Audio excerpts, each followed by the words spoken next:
আসসালামু আলাইকুম। অনেকেই রিকোয়েস্ট করেছিলেন যে রেজিনের চুড়ি কিভাবে বানাতে হয় সেটা দেখানোর জন্য, তো আজকে সেটাই দেখাবো। আর আমি যেই টিপসগুলো আপনাদেরকে আজকে দিব, ইনশাআল্লাহ আশা করছি এই টিপসগুলো ফলো করলে আপনার রেজিনের চুড়ির কোয়ালিটি হবে টপ নচ, অনেক প্রিমিয়াম একটা লুক দিবে আপনার চুড়ি, আপনি যদি আমি যেই নিয়মে বলবো সেই নিয়মগুলো ফলো করেন। তো আমি প্রথমেই মাপ দেখিয়ে দিচ্ছি।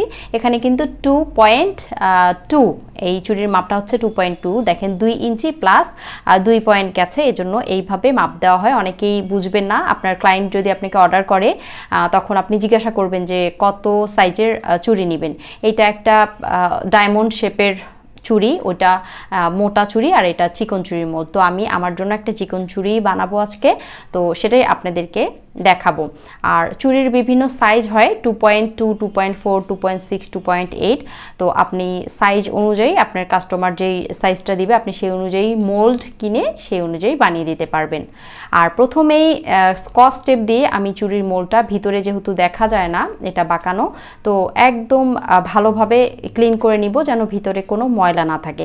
কারণ রেজিনের চুড়ি যেহেতু আমি ট্রান্সপারেন্ট বানাবো, যদি এটাতে ময়লা থাকে তো সেটাও সেখানে চুড়ির মধ্যে দেখা যাবে, দেখতে খুব খারাপ লাগবে। এজন্য খুব ভালোভাবে উপরে এবং ভিতরে স্কচ টেপের সাহায্যে আমি চুড়ির মোলটা পরিষ্কার করে নিলাম।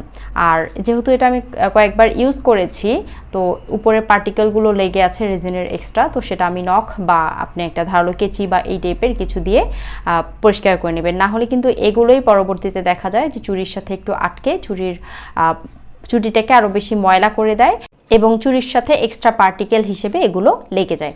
তো আমি এখানে রেজিন মেপে নিচ্ছি। 0.15 গ্রাম আমি এখানে রেজিন নিয়ে নিব এবং 0.5 গ্রাম সাথে আমি হার্ডনার অ্যাড করে নিব। টোটাল 0.20 গ্রাম আমি এখানে রেজিন নিয়ে নিচ্ছি। আমি এটা প্রথম লেয়ারের জন্য অল্প করে মিক্স করে নিচ্ছি।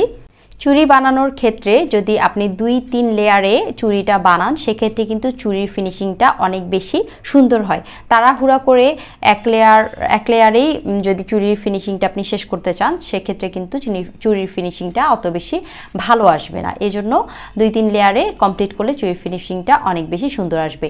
রেজিনটাকে আমি একটু রেখে দিয়েছিলাম রেস্টে, 2-1 মিনিট পরে এটাকে আমি ভালোভাবে মিক্স করে নিচ্ছি এবং খুব ভালোভাবে মিক্স করতে হবে যেন চারপাশে রেজিনটাই মিক্স হয়ে যায়, শুধু কাপের মাঝখানে না, কাপের একদম চারপাশে সুন্দর করে মিক্স করে নিতে হবে। এবং খুবই আস্তে আস্তে, শুধু মাঝখানে যেন পড়ে, খুব সাবধানের সাথে আমি রেজিনটা ঢেলে দিলাম চুড়ির মোল্ডের মাঝখানে, খুবই সাবধানে যেন উপরে ডানে বায়ে কোথাও না পড়ে, সেগুলোই কিন্তু এক্সট্রা পার্টিকেল হিসেবে পরে চুড়ির সাথে বেরিয়ে আসে। এই জন্য খুব চেষ্টা করবেন যেন উপরে কোথাও মোল্ডের বাহিরে আর কি রেজিনটা না লাগে। তো আমি প্রথমে অল্প একটু দিয়ে দিলাম এবং রেজিন দিয়ে দিলাম এবং ফেদারগুলো আমি দিচ্ছি। আমি শুধু ফেদার দিয়ে বানাবো, অনেক দিনের একটা শখ ছিল যে শুধু কালারফুল ফেদার দিয়ে একটা রেজিনের ট্রান্সপারেন্ট চুড়ি বানাবো। তো ভাবলাম ভিডিওটাও করে নেই, একসাথেই দুইটা কাজ হয়ে যাবে। তো আমি প্রথম লেয়ারে দিয়ে এভাবে ফেদারগুলো ঢুকিয়ে দিচ্ছি। যদি আমি প্রথমেই একসাথে অনেকগুলো রেজিন দিয়ে দিতাম এবং ফেদারগুলো দিতাম, সেক্ষেত্রে কিন্তু ফেদারগুলো উপরে নিচে ভেসে উঠতো আর দেখতে খারাপ লাগতো, নিচের অংশটা ফাঁকা থেকে যেত, সেখানে কোনো ফেদার পড়তো না। এজন্য আমি কিছুক্ষণ রেস্ট দেওয়ার পরে, মানে প্রথম লেয়ার দিয়ে কিছুক্ষণ ওই রেজিনটাই রেখে দিয়েছিলাম, রেস্ট দেওয়ার পরে আবার এটাকে দেখেন দিয়ে দিচ্ছি এবং খুব ভালোভাবে আমি আস্তে আস্তে খুব সাবধানেই দিয়েছি যেন শুধু মাঝখানে পড়ে আর মোল্ডের উপরে না পড়ে। মোল্ডের উপরে যদি এক্সট্রা পড়েও থাকে একটু খুব ভালোভাবে টিস্যু দিয়ে মুছে নেবেন। পরিষ্কার পরিচ্ছন্নভাবে কাজ করলে কিন্তু কাজের ফিনিশিংটা অনেক সুন্দর আসে। আপনারা কিন্তু এখানে চাইলে ফেদারের পরিবর্তে অনেকে ড্রাই রোজ বা ড্রাই ফুল, যে কোনো ধরনের ফুল, ফয়েল পেপার বা যে কোনো কিছু প্রিজার্ভ করে, অনেকে নামও লেখা যায়। তো এখানে অনেক কিছু ইউজ করা যায়, তো যেটাই ইউজ করেন না কেন পদ্ধতি একই। তো আমি এটা কিছু শুকিয়ে যাওয়ার পরে, এই যে শুকিয়ে গেছে দেখেন, একদিন পরে 24 ঘন্টা পরে আমি সেকেন্ড লেয়ার দিচ্ছি। তো সেকেন্ড লেয়ারটা দেওয়ার সময়ও খুব খেয়াল রাখতে হবে, একটু বেশি সাবধান থাকতে হবে যেন চারপাশে ছড়িয়ে না যায়। আমার চুড়ির মোলটা একটু পুরনো হয়ে গেছে, দেখেন একটু একটু অংশ ভেঙে গেছে, তো সেই অংশটাই এক্সট্রা, যেই রেজিনটা থাকবে সেটাই এক্সট্রা পার্টিকেল হিসেবে বের হবে। রেজিন ওয়ার্কের যে কোনো কাজের ক্ষেত্রেই কিন্তু আপনার মোল্ড যত বেশি পুরনো হবে, আপনার প্রোডাক্টের গ্লেজি বা চকচকে বা শাইনি লুকটা তত বেশি কম হবে। এজন্য সবসময় একটু নতুন মোল্ডে করার চেষ্টা করবেন। আমিও এই মোল্ডটাতে কয়েকটা চুরি করেছি।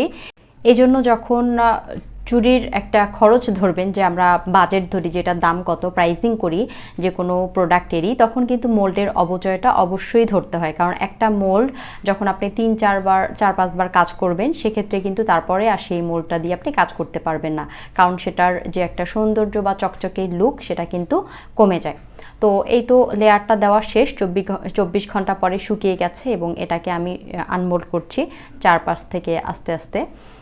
দেখেন একটু হালকা এক্সট্রা পার্টিকেল আছে, ওই যে বলেছিলাম যে চুড়ির যে মোলটা সেটা একটু ভাঙা, সেটারই এক্সট্রা পার্টিকেলগুলো আছে।